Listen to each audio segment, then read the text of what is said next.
everybody to my channel and my playlist Sewing Made Easy. In case if you have not seen any of my videos yet and you just joined me, my name is Lilo Siegel and I like to give hints and tips all about sewing and cutting or making patterns even. And maybe you've been watching my latest videos as I'm showing you how you can do your own jacket with your measurements from the pattern on. And today will be the fifth part of this complete big project that I'm showing you. So in this number 5 today, I will explain to you how you should prepare completely the parts for sewing the jacket, and also I will already show you how to stitch the lining completely. While the next video then we will do the main material, stitching it together. So are you ready to do some good working with me? Then let's get started. Here we go. So let me show you how you can or how you should prepare your cuttings for your jacket. As you can see, I got my back here. As I have a brocade for my main material here, which means for a jacket it's not quite as heavy the material as I wish it to be. So therefore I put a glued facing completely on the part, which is not necessary for you to do if you have a very firm material. But what you definitely have to do, no matter which kind of material you do have, you have to put an interfacing onto the top part of your back, of your middle back, about 12-15 centimeters down in the back middle, over the whole neckline, shoulder line, into the arm, about 8 centimeters, 8 or 10 centimeters down. Go slightly across it, as you can see here, and that you definitely need no matter which jacket you might be doing. As well, on the bottom you should have a little strengthening on, so although I got this one on already, which is not so stiff and so hard, I definitely put another interfacing stuck on for the seam on the bottom for the hem, which is really necessary and makes it fall very good. So that's the middle back. The same for the side pieces. I do exactly the same what I mentioned here. Definitely again for the hem on the bottom an extra piece stuck on as well.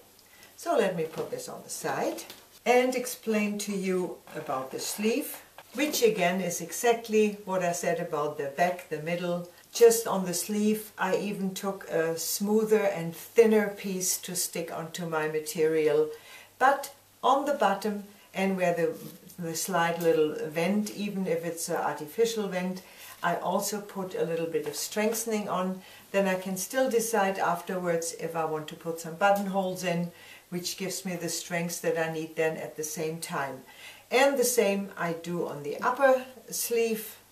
As you can see here, I stuck it completely, but my bottom and my vent gets an extra piece added on.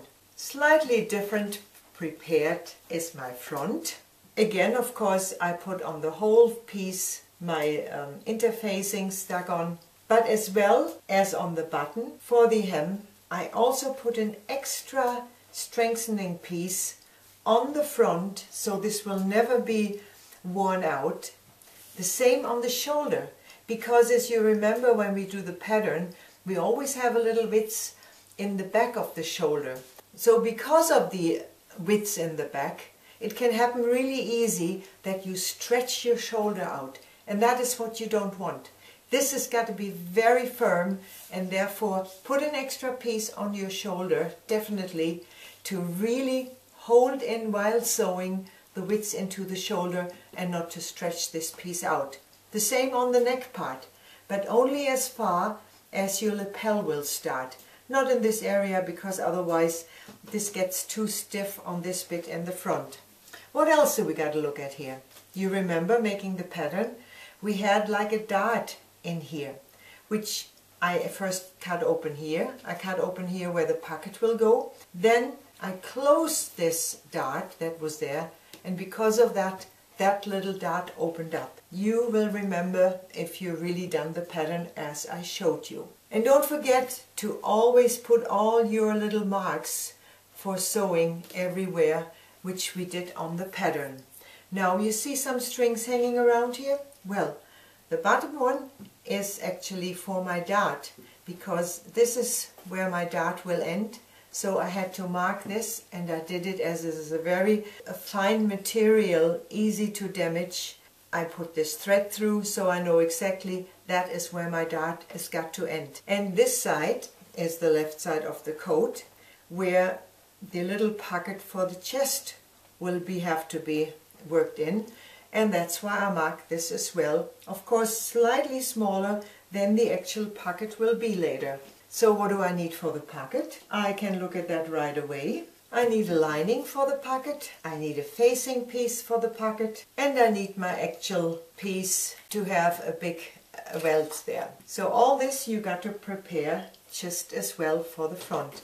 And of course we got our bottom pocket, where I told you you need 4 pieces cut of this particular pattern, which I got here made and prepared, and as well there's got to go some interfacing on these parts, because you want them to lay nice and flat forever. And you need, as this will get 2 little welts on, so it's a double welt pocket, you need 4 welt pieces, ironed in half already, as I showed you while we were doing the pattern. You do need again the lining for the pocket, and for each pocket also a facing. And for the main coat you need the undercolor. And the undercolor, I mentioned to you, you can cut in 1 piece instead of in 2. So that is exactly what I've done here. This is my color for the main material, the undercolor, not the upper color. But that is all for the main material. Now we have a look at the lining. As you can see here, this will be my lapel. You go with this color nicely, but not with the same material. And for you to see it easier, I left the pattern on this piece here, as I want to explain to you where you can put the inner pockets. On a jacket like this, on a sacco, you can have in the inside, on the left side, a main pocket just about 4 or 5 centimeters underneath the arm. You can put it in the complete front in like that. You can have a smaller one underneath and another small one down here. And this one you can also have on the right side if you wish. As I made my lapel quite wide, as I want this to really roll over very well, my lining in the front is not so big. And that's why I'm going to show you, when we're stitching this lining now, that I have this 1 welt which will go all the way in the front in. Otherwise my pocket maybe gets a little bit too small there in the chest area. So next to the lining from the front, again you will need a pocket piece, you need 1 facing, and you need the welt. If you like to do it with 2 welts like on the front, you can just as well do that, but I show you this one with 1 white one. So far to the front. Then of course you do have to cut a pair of sleeves, as mentioned in the pattern making, and you need your back with a side piece. Don't forget to put all the marks in again as a repeat for you. And I mentioned to you while we're doing the pattern that I want quite some widths in the back, which will be cut here in the fold, as you can see. But you have to mark it then on top and on the bottom for the widths to really then sew this correctly. Alright, what else do we need? We're almost at the end here.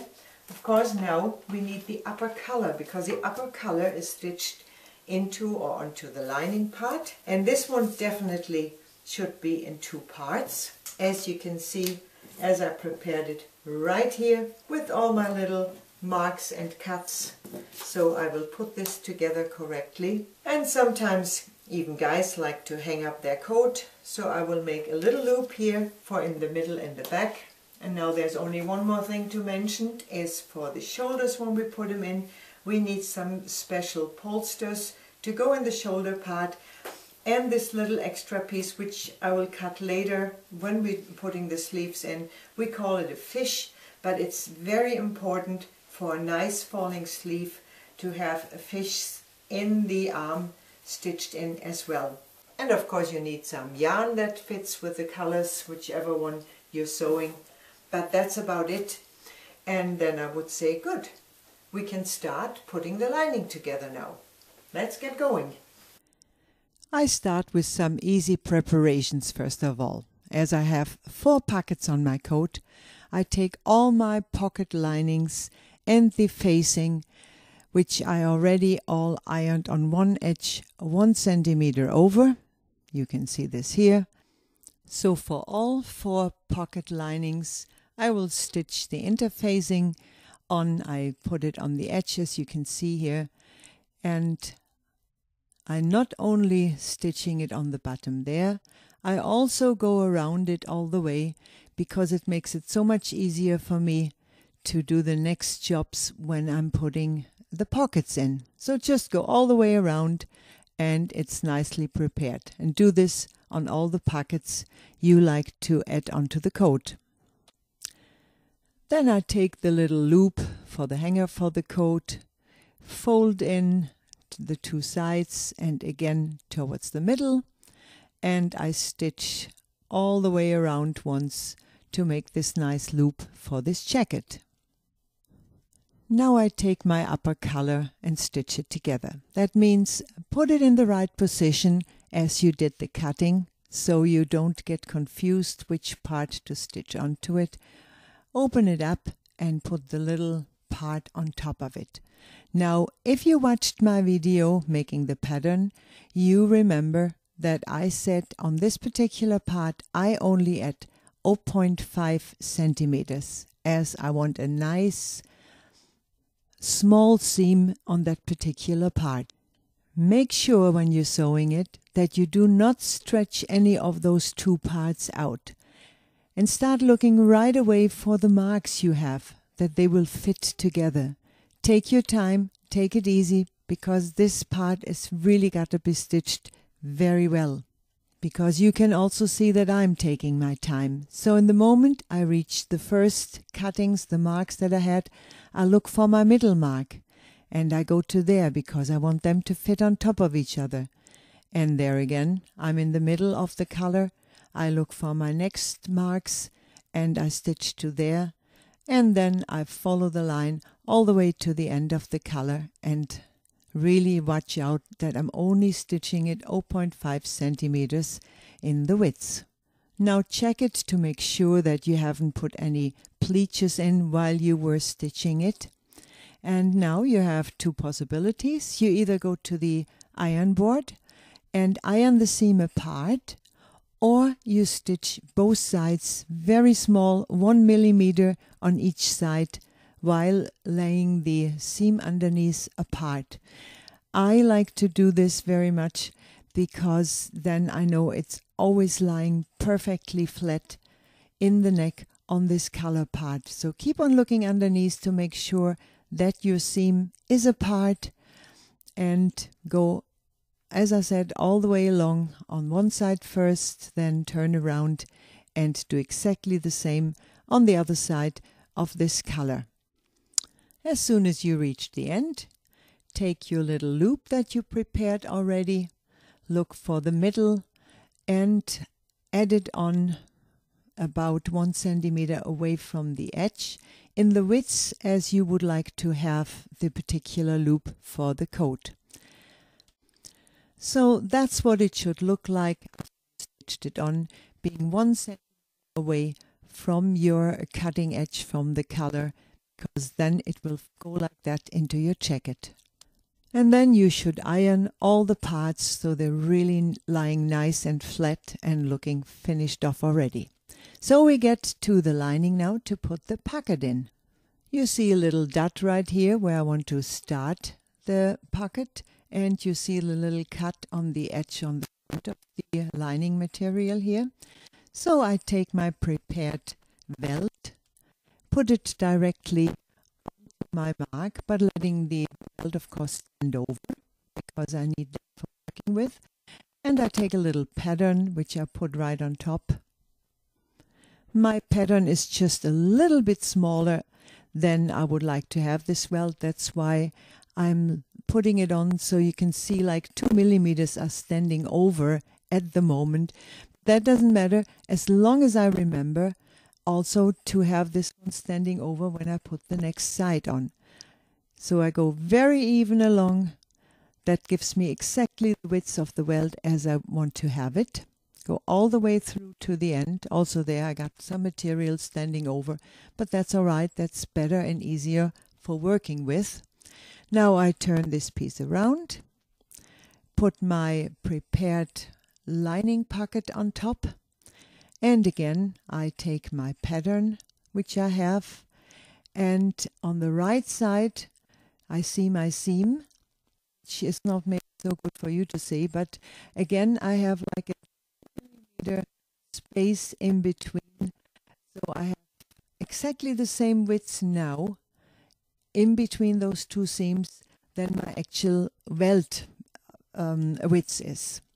And very important, I must make a little mark here because it's very difficult in this light to see my last stitch there, because on this side now I got to be exactly even with that stitch being in line. So turn it over and you see this has got to be a right angle right there, otherwise your pocket will be sideways. So we have to cut this one open now, exactly in the middle between the two seams, and at the end you stay about 1 centimeter away from the last stitch and cut one little triangle onto the last stitch from your pocket right there. Then pull the lining towards the left side through and push the corner and the welt correctly into the corner, so you get a real right angle there. Beautiful looking. As you can see, it's practically done already. And I rather look twice to really make sure this is how I want the corner in this beautiful right angle to lie there. And then I just fold the right side over and fasten with a couple of stitches the little triangle that is inside. And now you can see there is your pocket already. Now again you got the choice to either iron the pocket on the top or to stitch it over. My choice is to stitch it over, because that always is a finished and looks like it's ironed anyway. All the way into this corner, but not any farther. Just stitch into that first corner right there. Now we look on the left side, so flip this bottom of the lining up and take your pocket piece and put it onto the edge of the welt that you have there, and make sure you're not pulling it sideways. It's got to be all straight and in a right angle again. And you do have the seam there from stitching the welt on.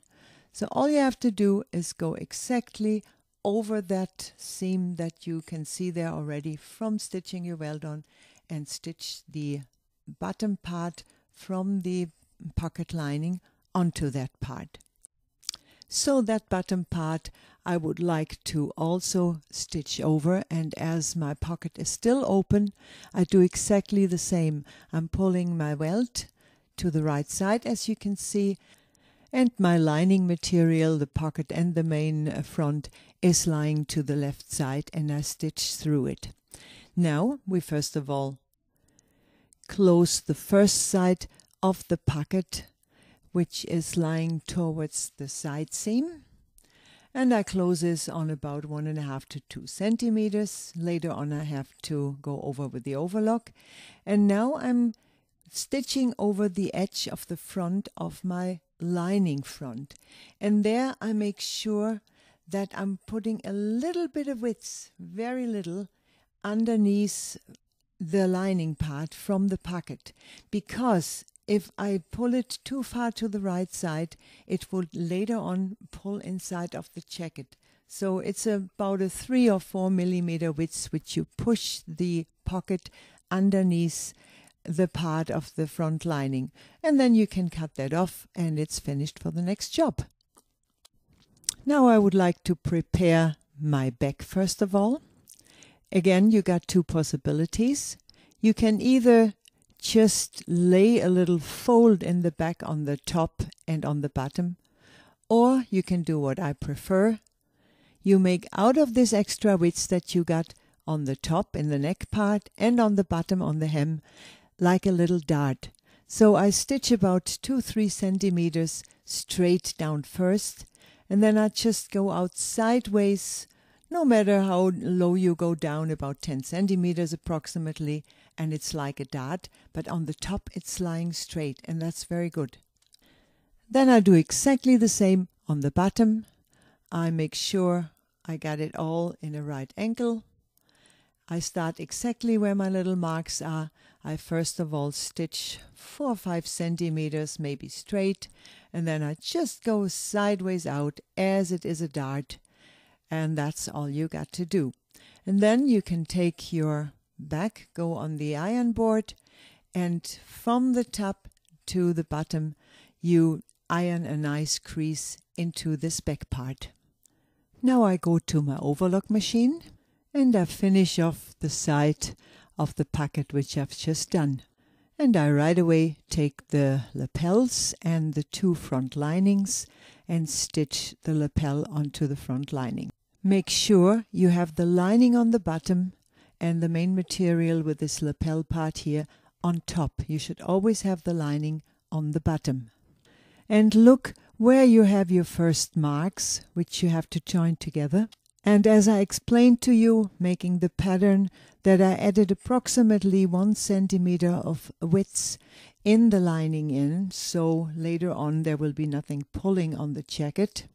Make sure bit by bit you holding that width evenly into that first part while stitching this lapel onto the lining. Now the top part at the end should not have any width in anymore. It is more lower down around the waist area actually. You do exactly the same with the other side. Of course there you can see I start on the top as I got a pair. This is correct, and I always have the lining on the bottom. And again right away I will look for my bottom. Here you can see the pocket area now. That's why I stitched this earlier on together on the edge. So now it's like only having one material lying there, and that makes this particular job very easy for me. As better as it is prepared, the easier it is to sew, and go all the way down to the bottom. And now it's time to stitch all the lining parts together. So we have a look at this. As you can see, my ironed back here in the middle, that pleats that I put into there, and I stitched the long side from the back on, ironed it apart, the front side seam and ironed apart, and of course the shoulder ironed apart. That's all what you should do and prepare so far. They are all straight lines down. There's nothing special to say about that. So what is left to do? Yes, the sleeves. I did one sleeve completely, sewing both sides totally closed as one. But the other sleeve, you got to leave on the underneath arm one hole, because later on we have to turn this jacket inside out. So make a hole about 15 centimeters long or so, you can really get your hand in easily for turning it. And now we got to go again back to the sewing machine and add the color and of course the sleeves. Now I hope you didn't forget to put the mark in your lapel for the exact position where the color will have to be stitched in. All my seam allowances now are 1 centimeter. So I take my color and put it on top of my mark, considering that I will have to stitch 1 centimeter around there. That means I'm putting the color exactly 1 centimeter farther on than my actual mark, my cut is there. And my first stitch has to be exactly in that position, which means directly on the mark, but 1 centimeter inwards from the color edge. Now make sure when you start sewing there that this first stitch, and as well when we get to the end of the color, the last stitch, is really held firm. Because if that opens up while we are adding the coat together, then it's really messy to keep on working. So now you see we have two different rounds here on the neck which we have to join together. And this is not possible just to try to pull those round bits straight, because you would pull the neck out and it's not the way to do it anyway. So as you can see what I'm doing here, I'm looking right away where is my first mark, which is the shoulder and the mark and the color. And slowly, centimeter by centimeter, I'm turning the color onto my neckline to go towards my first mark, which is, as I said before, the shoulder. But I keep on checking because I want to make sure that these are really on top of each other. Otherwise, my color might be turning and twisting later on when it's finished. Okay, those overstanding bits we can cut off right now, and I look for the back middle right away there. I continue again, slowly putting the color bit by bit, edge on edge, the two pieces together. And now I gotta watch out that I don't by accident, in case if this loop lies a bit flat down, that I'm not stitching this into the seam. That wouldn't be good. So I'm straightening it out a little bit, and I go all the way over that first part of the loop first, go to the middle to my mark, and again there I pull this a little bit to make sure I'm not stitching it into my seam that I'm doing right now. And as soon as I'm over that loop, I can look again for my shoulder point. I got my mark and I got my shoulder, and they got to fit on top of each other again. And that means we're almost at the end where our color is. Look which way you ironed your shoulder seam to leave it that way and stitch it down that way. And continue. And in case if you see this corner sticking over, don't hesitate and think, oh, what have I done wrong here? That is absolutely correct. Just ignore it totally or cut it off if you wish, if it bothers you too much, and continue stitching all the way to the end. And when you get to the end, towards your mark that you got, again, your last stitch has got to be where your mark is, and on the color, exactly where the 1 centimeter from both sides would join, exactly in that corner. And don't forget when you get to the end that you really want that last stitch to be firm and not to open up later on when you do other work with it. Now check your corner again and make sure your last stitch is exactly where your 1 centimeter is standing over and where your mark was. Now check this important seam and make sure you didn't stitch any pleaches in anywhere, which you don't want anyway.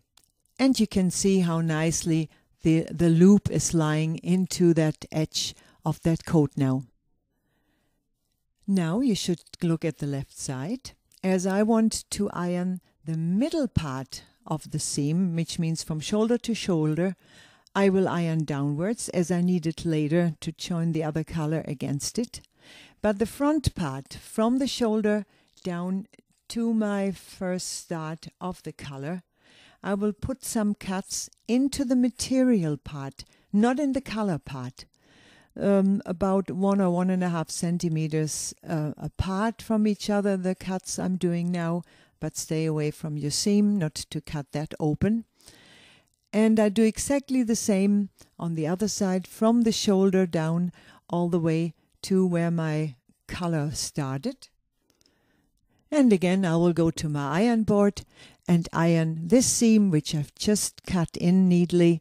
I will iron it apart, while the back from shoulder to shoulder I will iron downwards, as I mentioned before. And here you can see when you've done these little cuts on the coat part, not on the color, then it really nice down flat, and you will see your neckline and everything will just be perfectly when you're finished with the coat. Okay, but now we got to have a look at the sleeve. Take the sleeve and turn the right side out. Then put it into your prepared lining in the inside. And make sure you've chosen the right sleeve for the right sleeve hole. You can check this in the moment you got the right sides lying together. And here you can see the left sides are also now all on the outside. Now you should remember, while making the pattern, I said to you the bottom seam from the sleeve will be put 3 centimeters forward from the underneath seam from the lining, from the side seam. So hold that on top of each other, and again you can check if this is your correct sleeve, as the back seam from the back and the back sleeve seam are more or less very close together, or almost on top of each other. So we will start sewing right underneath the arm, there where we put the sleeve seam 3 centimeters forward into the front. Start sewing approximately the first 10 centimeters without adding any widths, neither in the bottom part or in the sleeve part. The first 10 centimeters are got to be totally flat stitched in. And again here, do not try to pull the material straight, as you do have curves here, and if you pull it straight, you're bound to stitch some pleaches into your lining, and that's something else you definitely don't want. So slowly, centimeter for centimeter, roll the widths from now on into the sleeve part, because you very soon have to look for your next point, which is the shoulder point and the mark that you have in your sleeve. You want them to fit on top of each other, and then you know exactly what's left now. You got to now all this widths add into the bottom part on that top line in. So take your time doing this and really stitch centimeter by centimeter by turning the widths and the roundabout from the sleeve into that part that is left there, so you really get your marking together on the shoulder. Very important. And it should be very even. Sometimes it can be a little help when you at a certain point just lift the foot slightly, but make sure the needle is in the material, otherwise you probably get funny edges into the sewing there. And check in which direction did you iron your shoulder seam, and also stitch it down to the way you ironed it. Now already you can look on the other side down, because that bottom part I definitely want totally flat again without any widths stitched in. That means I know from this top shoulder part on, immediately I got to again push all the widths under my foot, and I look where my first mark is again, because that seam has got to come on top of my mark here. So latest when I get to that point, I will practically have no widths left over, which you can see right away here when I get to that point. There, it's all flat, no widths left whatsoever. So that's like a straight line to sew now, and I just finished putting that sleeve in, and I join over to where I started, just stitch a couple of stitches over, and that's it, my sleeve is in. So check it over from the inside and from the outside, all the way around. Make sure you didn't stitch any pleaches in, otherwise you have to open it up and change it again. So when both sleeves are in and I checked that everything is correct, all I have to do is go to my overlock and finish them off so they're clean and tidy in the inside. Just one more look for you in the inside, because I like to show you how even it looks when you hold the widths correctly and really evenly into that top part. It doesn't even really show, and that is the widths that is also necessary later on when we put the shoulder pads in. That means as soon as I cleaned the sleeve off with the overlock, my lining is totally finished, prepared, and I can start looking at my main material, which I will show you in the next video how we got to do this. So I say goodbye for now. Thanks for watching so far. And I'm looking forward to your comments again as always. And I hope you really enjoy how to make this completely checkered osako for yourself or whoever is supposed to have one. Goodbye for now.